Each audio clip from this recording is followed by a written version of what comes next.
नमस्कार, मैं अजय आपका स्वागत करता हूं और आप देख रहे हैं न्यूज आप तक 24 मध्य प्रदेश का हिंदी न्यूज चैनल।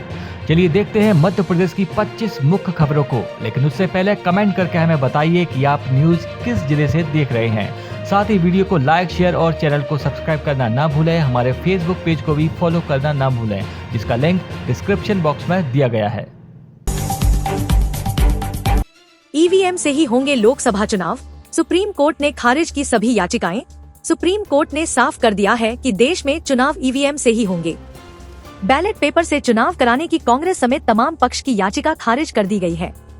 बता दें, कांग्रेस के नेता समय समय पर ईवीएम पर सवाल उठाते रहे हैं। इस याचिका में भारत के चुनाव आयोग को लोकसभा चुनाव बैलेट पेपर के माध्यम से कराने का निर्देश देने की मांग की गई थी। जस्टिस संजीव खन्ना, जस्टिस दीपांकर दत्ता और जस्टिस अगस्टीन जॉर्ज मसीह की पीठ ने सुनवाई की।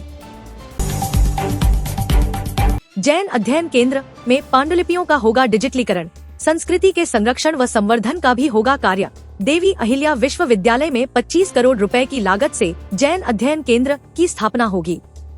जैन अध्ययन केंद्र की स्थापना से मध्य प्रदेश के साथ देश भर में जैन धर्म की संस्कृति एवं धरोहर के संरक्षण संवर्धन को बढ़ावा मिलेगा। केंद्रीय अल्पसंख्यक कार्य मंत्रालय द्वारा इंदौर के देवी अहिल्या विश्वविद्यालय में जैन अध्ययन केंद्र की स्थापना का निर्णय लिए जाने प्रदेश अध्यक्ष वीडी शर्मा ने प्रधानमंत्री नरेंद्र मोदी का आभार भी माना। उन्होंने कहा कि प्रधानमंत्री मोदी के नेतृत्व में देश में धर्म और संस्कृति के संरक्षण एवं संवर्धन का कार्य लगातार किया जा रहा है। जबलपुर शहर में रोपवे से होगा सस्ता सफर, ट्रैफिक जाम से मिलेगी निजात। शहर की सीमा में बढ़ते वाहनों की संख्या, बिगड़ते यातायात, पार्किंग जैसी समस्याओं से निजात दिलाने का रोड मैप तैयार हो गया है। इसके लिए जल्द ही शहर में रोपवे ट्रांसपोर्ट सेवा शुरू होने जा रही है। गुरुवार को कैबिनेट की बैठक में इस सेवा को अपनी स्वीकृति दे दी, जिसके बाद अब जल्द ही काम शुरू होगा। 2 रोपवे रूट बनाए गए हैं। इसमें पहला रूट रेलवे स्टेशन से साउथ एवेन्यू मॉल से गौरीघाट गुरुद्वारा और दूसरा रूट सिविक सेंटर से फुहारा होते हुए बलदेव बाग के बीच होगा। दरअसल शहर में ट्रैफिक का बोझ कम करने वैकल्पिक ट्रांसपोर्ट सिस्टम डेवलप करने पर जोर दिया जा रहा है। केंद्रीय सड़क एवं परिवहन मंत्रालय इस रोपवे को बनाएगा। इस प्रस्ताव पर मंत्रालय ने पहले ही हरी झंडी दे दी थी। कैबिनेट की मोहर बाकी थी, जो गुरुवार को लग गई। अब अगले कार्य दिल्ली से रोपवे ट्रांसपोर्ट की उपयोगिता का आकलन करने टीम आने वाली है, जो अपनी डिटेल प्रोजेक्ट रिपोर्ट तैयार करेगी। जबलपुर में धान पंजीयन में की लापरवाही, गेहूं में न दोहराएं, कार्रवाई के लिए रहें तैयार। धान खरीदी और भंडारण में हुई लापरवाही न दोहराएं। गेहूं खरीदी के दौरान यदि ऐसा हुआ तो नुकसान आपको उठाना पड़ेगा। कलेक्टर दीपक सक्सेना ने गेहूं उपार्जन से जुड़ी तैयारी और वर्तमान हालात पर बैठक ली। इस बैठक में उन्होंने कहा कि रबी विपणन वर्ष 2024 से 25 में समर्थन मूल्य पर गेहूं उपार्जन का कार्य 29 मार्च से प्रारंभ होना है। इस कार्य से जुड़े समस्त अधिकारियों एवं कर्मचारियों को उन्होंने कहा कि शासन के निर्देशों के अनुरूप समर्थन मूल्य पर FAQ गुणवत्ता का गेहूं ही क्रय किया जाए। यदि किसी सर्वेयर द्वारा अमानक गुणवत्ता का गेहूं मान्य किया जाना पाया जाता है तो उक्त गेहूं के अपग्रेडेशन का व्यय एवं शासन को हुई क्षति की राशि सर्वेयर से वसूल की जाएगी। उज्जैन जिले के ग्राम आमड़ी कटन में मध्याह्न भोजन खाने के बाद 25 बच्चों की तबीयत बिगड़ी। तहसील के ग्राम आमड़ी कटन स्थित शासकीय प्राथमिक विद्यालय में गुरुवार को मध्याह्न भोजन में खाना खाने के बाद बच्चों की तबीयत बिगड़ गई। उल्टी, चक्कर आने की शिकायत के बाद तत्काल 25 बच्चों को सिविल अस्पताल में भर्ती किया गया। उपचार के बाद बच्चों की हालत में सुधार है। बच्चों को अस्पताल छोड़ने के बाद शिक्षक वहां से चुपचाप चला गया। कलेक्टर ने शिक्षक को निलंबित कर दिया है। BRC पर भी कार्रवाई के निर्देश दिए हैं। उज्जैन से खाद्य विभाग की टीम भी जांच के लिए स्कूल पहुंची और भोजन के नमूने लिए। जानकारी अनुसार आमड़ी कटन गांव स्थित प्राथमिक विद्यालय में 48 बच्चे अध्ययनरत हैं। गुरुवार को इनमें से 33 बच्चे स्कूल आए थे। इन बच्चों के लिए शिक्षक जुवान सिंह गरसिया के घर उनकी पत्नी ने मध्याह्न भोजन के लिए कड़ी चावल बनाए थे। इसे खाते ही 17 छात्राएं व 8 छात्रों की तबीयत बिगड़ने लगी। उल्टी, पेट दर्द व चक्कर आने लगे। इस पर शिक्षक अंजना जैन, सोना मालविया व जुवान सिंह गरसिया बच्चों को सिविल अस्पताल लेकर पहुंचे। बच्चों को छोड़ने के बाद शिक्षक जुवान सिंह वहां से भाग गया।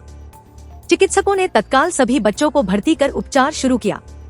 घटना की जानकारी मिलने के बाद कलेक्टर नीरज कुमार सिंह ने शिक्षक जुवान सिंह को निलंबित कर दिया है। वहीं BRC पर भी कार्रवाई के निर्देश दिए हैं।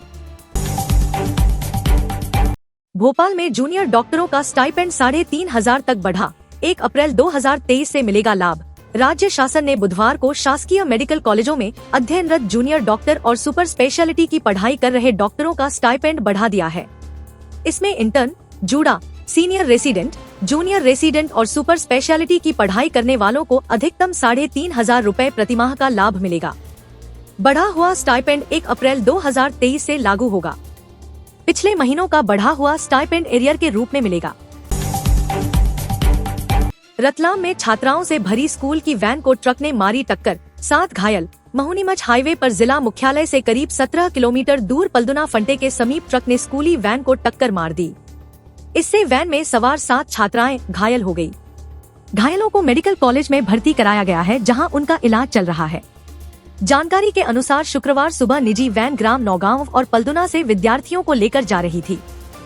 तभी पलदुना फंटे के पास एक ट्रक ने वैन को टक्कर मार दी। इससे वैन में सवार छात्रा दीपिका पुत्री दिनेश धाकड़, राधा पुत्री भरत बैरागी, लक्ष्मी पुत्री रघुनंदन शर्मा, अर्पिता पुत्री कैलाश धाकड़, प्रेमलता पुत्री देवी लाल धाकड़, पायल पुत्री प्रकाश धाकड़ घायल हो गयी।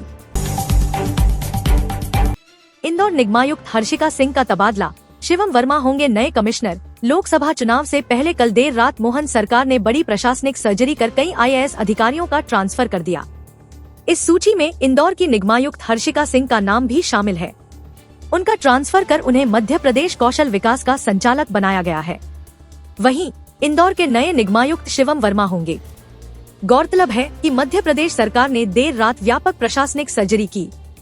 मप्र सरकार ने आधी रात को भारतीय प्रशासनिक सेवा और राज्य प्रशासनिक सेवा के अधिकारियों के तबादला आदेश जारी कर दिए।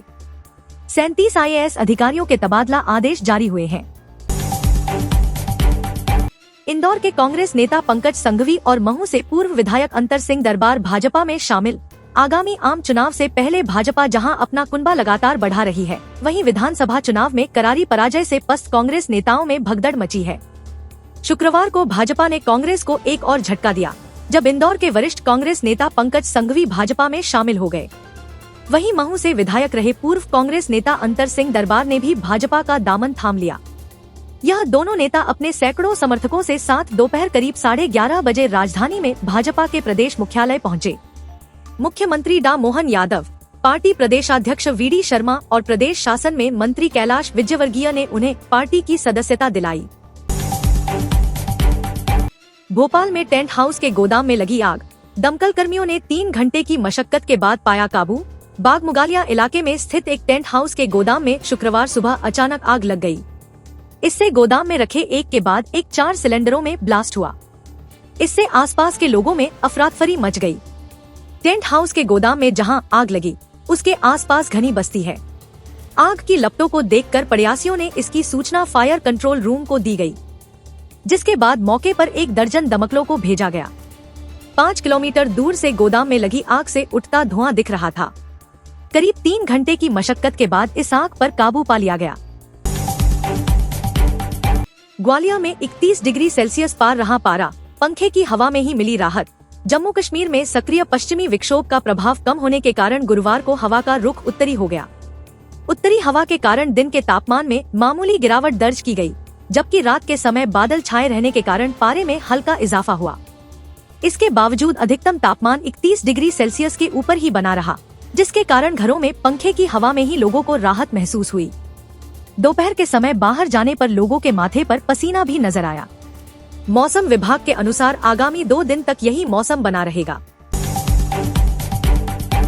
MP में आज से शुरू होगी धार्मिक पर्यटन हेली सेवा, मुख्यमंत्री मोहन यादव करेंगे शुभारंभ। प्रदेश में गुरुवार से PM श्री पर्यटन वायु सेवा और PM श्री धार्मिक पर्यटन हेली सेवा की शुरुआत होने जा रही है। इसका मकसद प्रदेश के पर्यटन गंतव्यों तक हवाई मार्ग से आवागमन सुगम बनाना और दूरस्थ क्षेत्रों तक पर्यटन का लाभ पहुंचाना है। राजधानी में राजा भोज एयरपोर्ट पर स्थित स्टेट हैंगर पर गुरुवार दोपहर को एक राज्य स्तरीय कार्यक्रम आयोजित किया जाएगा, जिसमें मुख्यमंत्री डॉक्टर मोहन यादव इस सेवा का शुभारंभ करेंगे। कार्यक्रम में पर्यटन, संस्कृति और धार्मिक न्यास एवं धर्मस्व राज्य मंत्री स्वतंत्र प्रभार धर्मेंद्र लोधी सहित गणमान्य नागरिक उपस्थित रहेंगे।